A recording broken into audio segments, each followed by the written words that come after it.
embrace this disruption. And to begin that process, I'm going to share with you some numbers that will illustrate how different consumers already are today. For example, in the world of Amazon's Kindle, there are more than 70 million of those in the world. Quelques mots sur, quelques chiffres en fait sur la prééminence de ce type de nouveaux outils. Donc la lectrice Kindle d'Amazon a déjà été vendue à plus de 70 millions d'exemplaires. Juste un mot sur le Kindle parce que je suis un grand lecteur. J'adorais l'odeur de l'encre du livre qu'on achète, qu'il soit neuf ou qu'il soit vieux. Mais j'aime aussi beaucoup lire des livres en anglais. Et donc quand je voulais m'acheter un bouquin en anglais, j'allais chez W.H. Smith rue de Rivoli. Je passe une commande et puis j'attendais 15 jours si le bouquin n'était pas en stock. Ma femme m'a offert un Kindle, donc au début j'ai dit gadget, c'est pas sympa, c'est pas sensuel comme un bouquin. Et puis maintenant quand je veux lire un livre en anglais, je vais sur Amazon, je choisis, je clique et 20 secondes après je peux commencer à lire le bouquin sur ma tablette. Et c'est évident que cette modification de mode de consommation bat largement le fait de ne plus sentir l'encre fraîche du livre. That's in addition to Apple, which has managed to sell more than 210 iPads. Donc Apple a vendu 210 millions d'iPads depuis since when? It's like 5 years? 4 years. Donc 210 millions d'iPads vendus en 4 ans. Donc ça fait quand même une moyenne de 50 millions par an. Even Microsoft has managed to sell 35 million of its Kinect cameras for the Xbox. Now this camera sees you in 3D. It recognizes your voice. This camera knows you better than any technology that has ever been placed in your home before.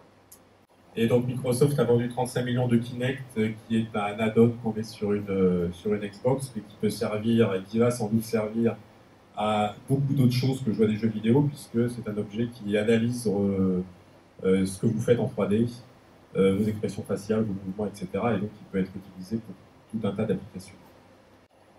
Each one of these technologies knows the customer better than you ever did or could before. And each one of these technologies has sold more products than anyone has ever sold before. Donc, chacune de ces technologies a été vendue à plus d'exemplaires que tout ce qui a pu jamais être vendu avant. Et ces trois objets ont la capacité finalement à créer une relation avec le client final d'un niveau de personnalisation et d'intimité qui n'est jamais arrivé auparavant dans des relations face à face entre deux personnes. This is all on the same planet where just 10 years ago, Apple took 2 years to sell 1 million iPods. Et en même temps, il n'y a que 10 ans, il avait fallu 2 ans à Apple pour vendre 1 million d'iPods. Et ce qui n'est pas sur la slide, pour les plus anciens dans la salle, il a fallu à Apple 25 ans pour vendre 1 million de Mac. If we just compare Apple to Apple, we're talking about a 2-year time period when the iPad sold 80 million and the iPod sold 1 million. The iPod changed the music industry completely.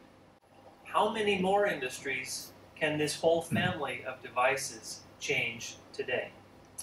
Donc l'iPod, qui a donc mis 2 ans pour être vendu à 1 million d'exemplaires, est quand même un objet qui a complètement bouleversé l'industrie musicale, totalement.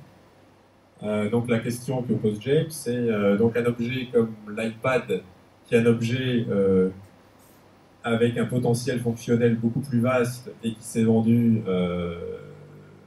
dans des quantités nettement supérieures, a un potentiel de perturbation infiniment supérieur au potentiel qu'a eu l'iPod en son temps, et sur tout type d'activité et pas uniquement la musique.